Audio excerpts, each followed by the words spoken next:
Hello newbies, how are you? I hope कि आप सब बहुत अच्छे हैं। एंड तो आज मैं आप लोगों को क्या पढ़ाने वाली हूँ, पास्ट इंडेफिनिट टेंस। आज मैं आप लोगों को पास्ट इंडेफिनिट टेंस पढ़ाने वाली हूँ। पास्ट इंडेफिनिट टेंस पास्ट के लिए यूज़ होता है। पास्ट में बात करते हैं तो वहाँ पर हम लोग past indefinite, past continuous, past perfect या पास्ट परफेक्ट कंटिन्यूअस का यूज़ करते हैं। ओके, तो बेसिकली आज मैं पास्ट इंडेफिनिट पढ़ाऊँगी। देन नेक्स्ट क्लास में पास्ट कंटिन्यूअस, नेक्स्ट क्लास में पास्ट परफेक्ट एंड फोर्थ जो क्लास होगी उसमें पास्ट परफेक्ट कंटिन्यूअस। देन मैं एक रिकैप दूंगी आप लोगों को पूरे टेंस का। ओके, तो आज हम लोग पास्ट इंडेफिनिट टेंस पढ़ते हैं।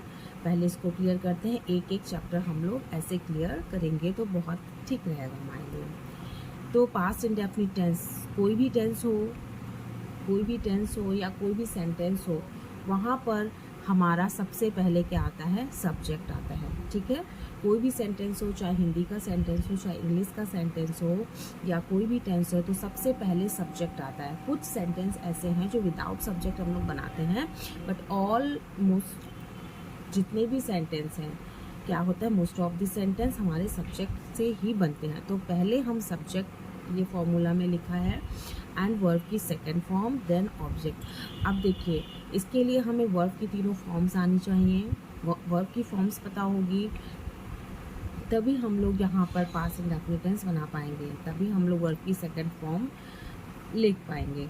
ओके, अदरवाइज की फॉर्म, वर्ब की सेकंड फॉर्म एंड ऑब्जेक्ट हम लोग यूज़ कर रहे हैं विद एनी सब्जेक्ट। ओके, कोई भी सब्जेक्ट होगा। प्रेजेंट में क्या होता था, प्रेजेंट इंडेफिनिट में जब हम लोग सब्जेक्ट के अकॉर्डिंग हम लोग वर्ब की फर्स्ट फॉर्म यूज़ करते थे, एंड समटाइम्स सब्जेक्ट के अकॉर्डिंग क्या होता था, वर्ब में कुछ चेंजेस होते थे।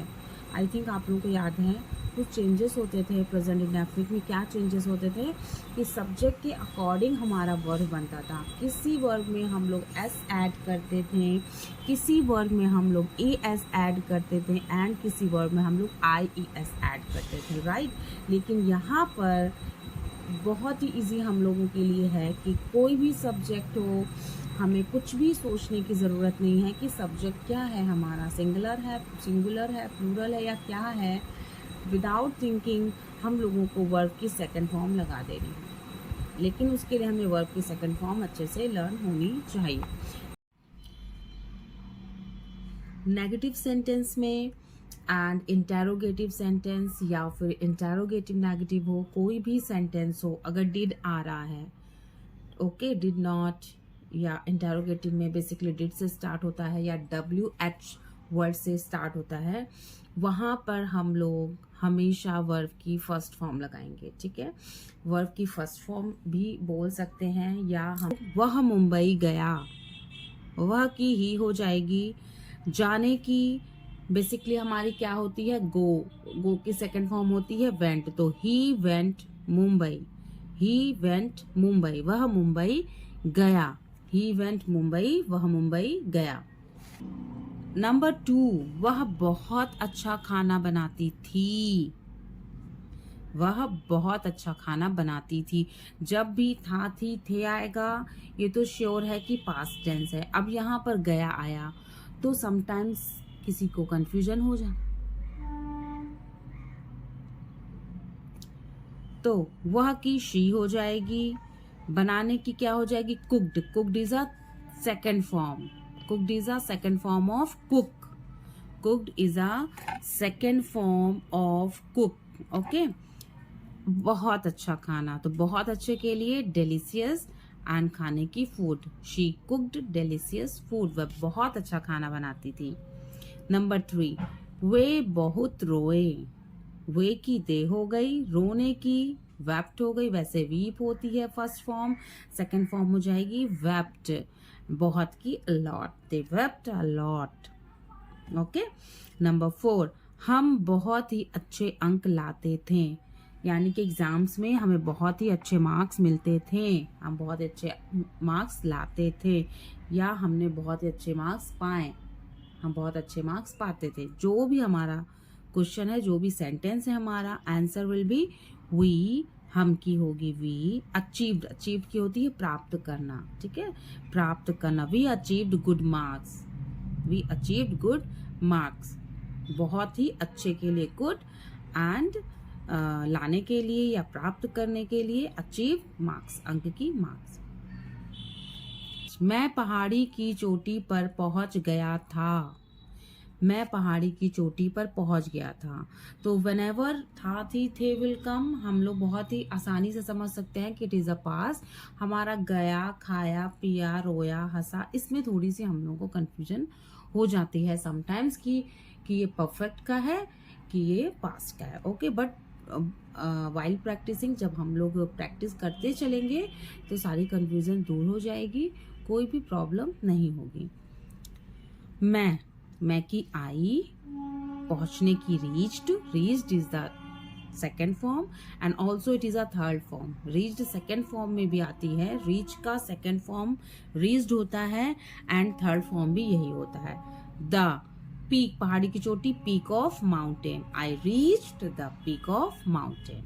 नंबर 6, तुमने परीक्षा में पास होने के लिए बहुत परिश्रम किया था। तुमने के लिए यू, बहुत परिश्रम करने की, worked hard, you worked hard. Work, work is a first form, second form भी वर्कड ही होगी एंड थर्ड फॉर्म भी वर्कड ही होगी। वर्क मीन्स होता है काम करना, ठीक है। तो worked hard, you worked hard for passing in exam, पास होने के लिए, फॉर पासिंग परीक्षा में, in exam, you worked hard for passing in exam. Got it. अब आते हैं हम लोग नेगेटिव प्लस इंटेरोगेटिव में, यानी कि अगर नेगेटिव सेंटेंस है तो कैसे बनेगा, इंटेरोगेटिव सेंटेंस है तो कैसे बनेगा, एंड अगर इंटेरोगेटिव एंड नेगेटिव दोनों एक साथ आ गए सेंटेंस में तो उसकी इंग्लिश कैसे बनेगी। नंबर 1, वह दवाई समय पर नहीं खाती थी, ये तो नेगेटिव सेंटेंस हो गया क्योंकि यहाँ पर सिर्फ नहीं आया है, तो वह की शी हो गया। अब नहीं, नॉट के लिए यहाँ पर हम लोग डिड का यूज करेंगे, as I told you all before कि यहाँ पर हम लोग नेगेटिव सेंटेंस में डिड का यूज करेंगे, यानी नॉट इस बार डिड को लेकर आया है। प्रेजेंट में नॉट किसके साथ रहता है, डू या डस के साथ रहता है according to the subject. Past में नॉट किसके साथ आता है, डिड के साथ। Okay, she did not and take medicine, दवाई खाने की, टेक मेडिसिन समय पर, on time. She did not take medicine on time, she did not take medicine on time. Number 2, क्या तुम्हारे अध्यापक अच्छा पढ़ाते थे, क्या तुम्हारे अध्यापक अच्छा पढ़ाते थे।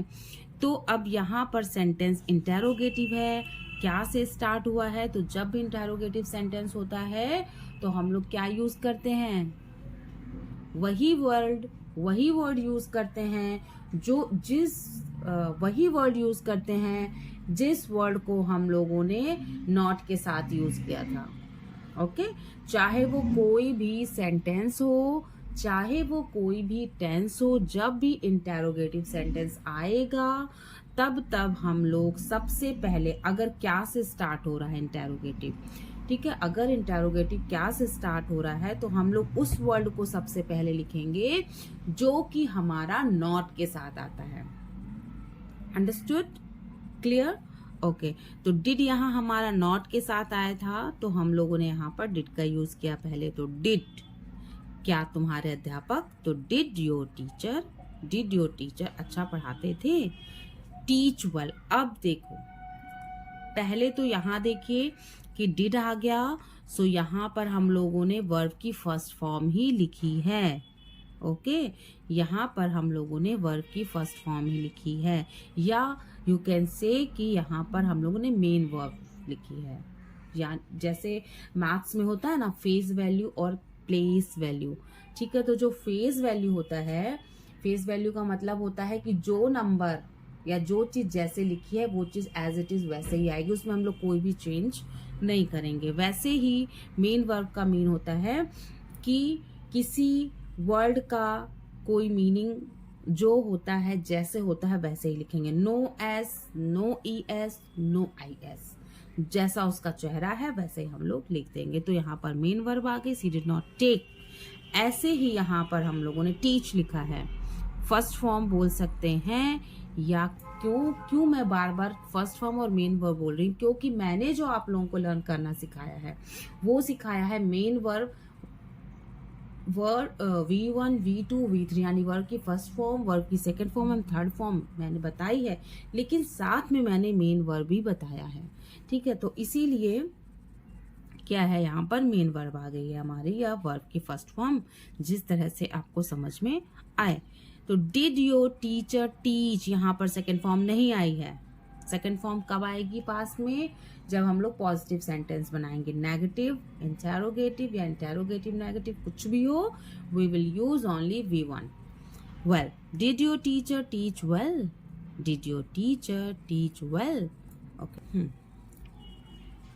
राम ट्यूशन पढ़ने कब जाता है। तो देखिए, कब की स्पेलिंग हम लोग पहले लिखेंगे, व्हेन, जब भी। इंटेरोगेटिव सेंटेंस में बीच में क्वेश्चन वर्ड आएगा तो क्वेश्चन वर्ड की इंग्लिश हम लोग सबसे पहले लिखेंगे। कब की इंग्लिश होती है, व्हेन, सो हम लोगों ने सबसे पहले व्हेन लिख दिया। After that we will use did. Did तो आना ही आना है इंटेरोगेटिव में, ठीक है। क्या से स्टार्ट होगा, तो डिड से स्टार्ट करेंगे। एंड अगर कोई क्वेश्चन वर्ड बीच में आएगा तो पहले उस क्वेश्चन वर्ड की मीनिंग लिखेंगे हम लोग, इंग्लिश लिखेंगे, देन हम लोग डिड लिखेंगे, एंड देन हमारा सब्जेक्ट आएगा। तो राम गो टू ट्यूशन, यहाँ पर वेंट नहीं है, क्योंकि ये इंटेरोगेटिव है। ओके, नंबर 4, क्या आदि मानव खेती करना नहीं जानते थे। क्या आदि मानव खेती करना नहीं जानते थे, तो क्या हो जाएगा, क्या से क्वेश्चन स्टार्ट हुआ है, so we will put first did, then आदि मानव की early man and not. Did not, देखिए, एंड नॉट, नो जानने की नो, एंड खेती करना की farming. Did early man not know farming, did early man not know farming. अगर आप इसी को इजी बनाना चाहते हैं तो आप इस तरह से लिख सकते हैं, डिडंट। अगर शॉर्ट फॉर्म यूज करेंगे तो यहाँ पर एंड यानी कि नॉट पहले आ जाएगा। डिड नॉट नहीं बोलेंगे, लेकिन डिडंट बोलेंगे। Didn't early man know farming, didn't early man know farming. इस तरह से अगर शॉर्ट फॉर्म यूज नहीं कर रहे हैं तो इस वे में जाएंगे। If we are using short form then we will say like this, didn't early man know farming. Okay, तो अब आते हैं हम लोग होम असाइनमेंट की तरफ। तो अब हम लोग होम असाइनमेंट देखेंगे कि हमारा होम असाइनमेंट क्या है, क्योंकि होम असाइनमेंट बहुत ही ज़रूरी। होम असाइनमेंट में मैंने 11 सेंटेंसेस दिए हुए हैं जिनकी आपको इंग्लिश बनानी है। सो दैट बनानी है मतलब लिखनी है, नोटबुक में लिखनी है, और उसके बाद उन्हीं सेंटेंसेस को शीशे के सामने बोलना है। ठीक है, तो आपकी दोनों चीज़ें अच्छी हो जाएंगी। आपको 30 मिनट से ज़्यादा नहीं लगेगा, आप 30 मिनट्स की प्रैक्टिस में ही बहुत कुछ अच्छे से सीख जाएंगे। तो ये सेंटेंसेस देखिए क्या है, गया गया गया, मोहन ने आज स्वर लिखा, क्या तुम्हारा फोन ठीक हो गया, लड़कों ने क्रिकेट अच्छा खेला, दादी माँ ने खीर बहुत स्वादिष्ट बनाई थी, दादाजी पार्क में टहलने नहीं जाते थे, उसने अब तक खाना क्यों नहीं बनाया, राम जी ने हमेशा अपना वचन निभाया, राम लक्ष्मण और सीता तीनों 14 वर्ष के वनवास पर गए, राम ने रावण का वध किया था, क्या आज जन्माष्टमी नहीं है। These all are the 11 sentences you have to write in your notebook and speak in front of the mirror so that you can write well or speak well. So I hope कि आज का मेरा video आप लोगों को useful लगा है, तो please like share and subscribe कीजिए। Thank you so much, be happy, bye bye. And कुछ भी समझ में नहीं आया है तो प्लीज़ कमेंट बॉक्स में लिखना ना भूलें। Thank you.